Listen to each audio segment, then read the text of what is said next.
ande depressa, que você não se despeça nunca mais do meu carinho. Bueno, algo que no se debe alejarse de nuestro cariño nunca, seguramente es la idea de la patria, eso se suele decir por ahí. Hubo tantas cosas en juego y finalmente hoy, en la exposición del ministro de Economía de la Nación, Axel Kicillof, en la Organización de Naciones Unidas, apareció también la opinión de por lo menos 132 países, más organismos, más diarios, más editorialistas, Financial Times. Bueno, ¿qué pasó hoy en las Naciones Unidas? Vamos al informe de 678. Los fondos buitre versus la Argentina. Axel Kicillof expuso en la ONU. El apoyo a la Argentina es cada vez más contundente. A los ya conocidos del Papa, Estados Unidos, México, el G77 más China, UNASUR, Mercosur, etc. Se sumaron el de la ONU, el de muchos parlamentarios británicos, el del Foro del Pensamiento de Estados Unidos y hasta 2 publicaciones camporistas como el Financial Times y el New York Times. Por supuesto que los medios opositores no los difundieron. Solicitamos una suspensión de la sentencia para que Argentina pueda realizar, sin todos estos riesgos, su próximo pago. Que la sentencia del juez promueva condiciones de negociación justas, equilibradas y que tengan en cuenta no solo a una parte, sino al total, al 100% de los bonistas argentinos. Por ahora no hemos tenido respuesta. Acompañaron nuestra preocupación países como Brasil, Francia, México, el propio gobierno de Estados Unidos. Me gustaría que vieran qué es lo que publica el New York Times antes de ayer sobre el fallo del juez Griesa. Fíjense, el New York Times dice: la decisión de la Corte Suprema de Estados Unidos puso de cabeza a todos los procesos de reestructuración de deudas soberanos. Muy preocupados en Estados Unidos por lo que hizo su propia Corte Suprema. La Corte Suprema ignoró las súplicas de los gobiernos de numerosos países, entre ellos los Estados Unidos, y trastocó el mundo de la reestructuración de deudas. Legisladores de Inglaterra. Telam. Fondos buitre. Desde Gran Bretaña brindan apoyo al gobierno argentino.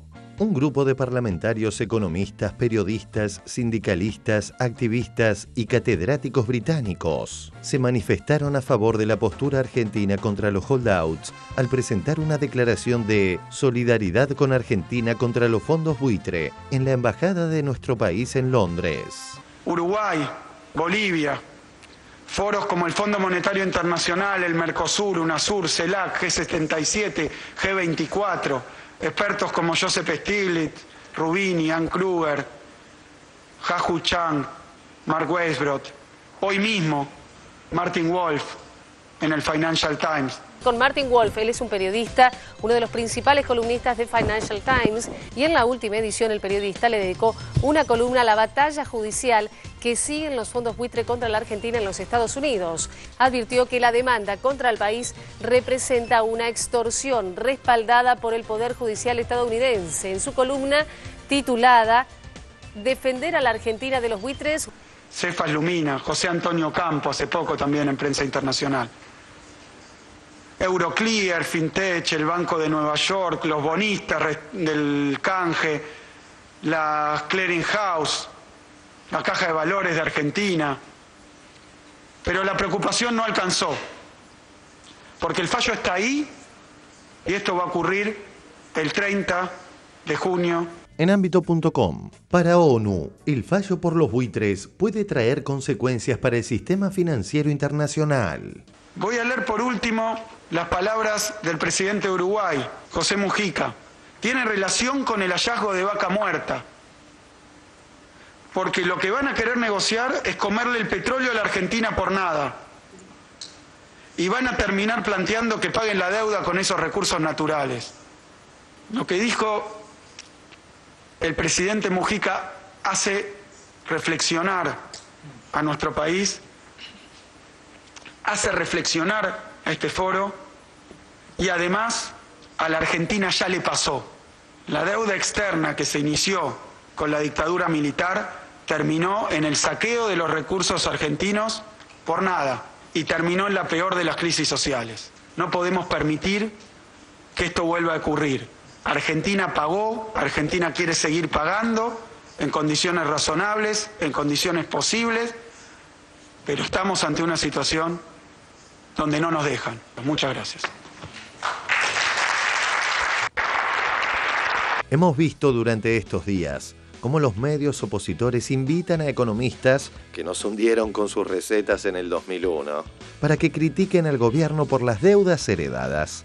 En este contexto, es interesante que los fanáticos de Labaña, como el periodista independiente Leuco, vean lo que decía su referente en el año 2005. Yo diría la era Kirchner a sufrir grandes problemas una vez que Néstor Kirchner despide del gobierno, echa del gobierno a Roberto Labaña, primero por celos por la figura de Labaña, y no quería tener a alguien como Roberto Labaña, que es una persona con un fuerte concepto ético de la actividad pública. Por lo menos hasta el momento en que se fue Labaña, la inflación era baja. En la época de Labaña nadie iba corriendo el dólar. En 2 oportunidades nombraste a Labaña. Roberto Labaña, figura de Labaña, como Roberto Labaña, el momento en que se fue Labaña, en la época de Labaña. ¿Vos crees que él puede tener un plan, una solución a lo que está pasando económicamente en el país?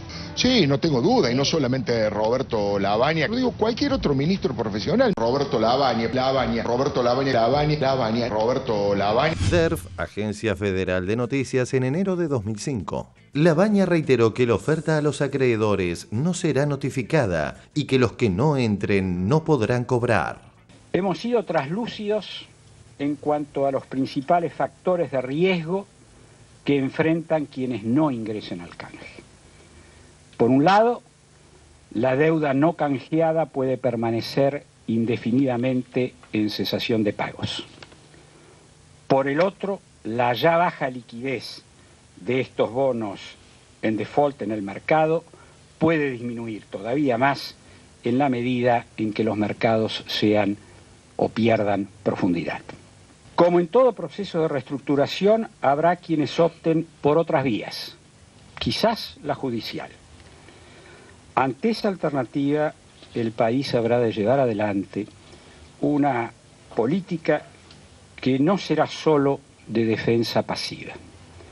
Si es necesario, dentro de las reglas del juego internacional, no descartamos usar la vía judicial como demandantes en defensa de los intereses nacionales. Alguien como Roberto Labaña, que es una persona con un fuerte concepto ético de la actividad pública. ¿Él puede tener un plan, una solución a lo que está pasando económicamente en el país? Sí, no tengo duda. Desoyendo a su ídolo político, el vocero de Clarín escribe cartas irónicas a favor de los buitres y de Griesa. Alfredo Leuco, buen día, Alfredo. Me agarraste escribiendo una carta abierta al juez Griesa, ¿no? Estimado Mr. Thomas Griesa, me dijo usted con el fin de poner en su conocimiento las distintas costumbres y valoraciones que hay en nuestro país. Sepa que pronto le van a mandar la AFIP para que le haga una inspección integral, que lo van a insultar por televisión en un programa que se llama 678, God Save the Queen. En Inglaterra tiene un significado. Acá significa Dios salve a Cristina, o Dios nos libre y nos guarde. Hay sutilezas que usted no entiende, Mr. Griesa.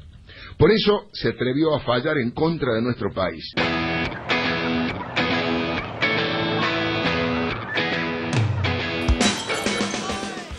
Uno trata de eludir la vergüenza ajena, así que vamos a eludir la vergüenza ajena. Después decir que esto que en un principio era un caso de razón de Estado, se convierte ya en un caso de lógica internacional, global. Hernán Brienza. Sí, primero decir que la verdad es que la carta de la tía Leuco es realmente vergonzosa, porque en mi barrio a una persona que hace eso se lo acusa de vendepatria, se lo acusa de botón, digamos, es inadmisible que una persona escriba con una carta como esa, por mucho que sea irónico, a un juez que está claramente dañando a la Argentina y que claramente es un hombre del mundo republicano y de las finanzas internacionales. Ya a mí me parece realmente patético, me parece que sí es muy divertido poder reírse de esa carta, ¿no? Después quiero varias cosas decir. Una, Leuco miente. Labaña se va porque Labaña quiere ir a un 40% de reestructuración de la deuda y Néstor le dice 75%.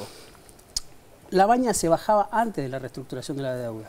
No importa si tenía razón Labaña o no, lo cierto es que Néstor Kirchner consiguió muchísimo más que Labaña. Y eso tiene que ver con la fortaleza de la negociación de Néstor Kirchner, en la forma de negociación de Néstor Kirchner.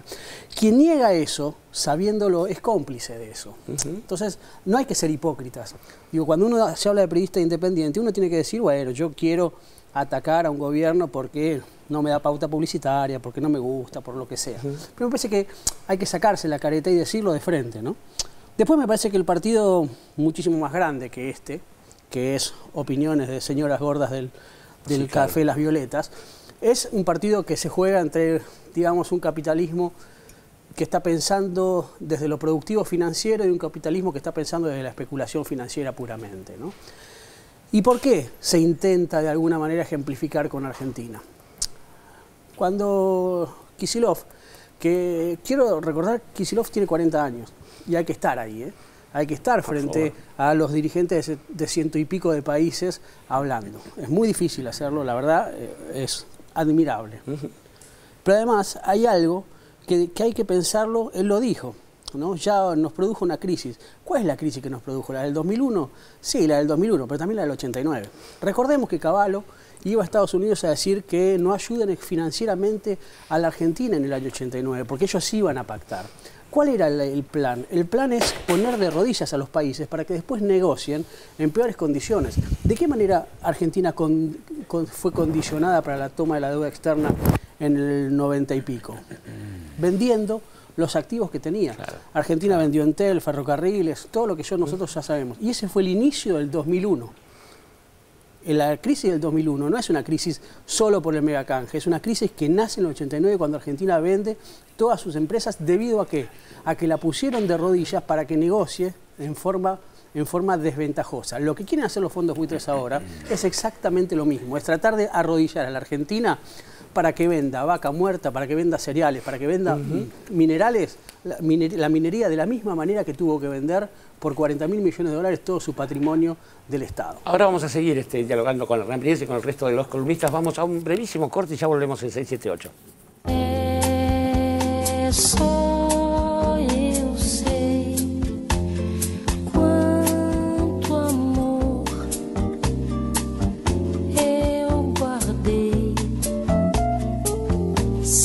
Saber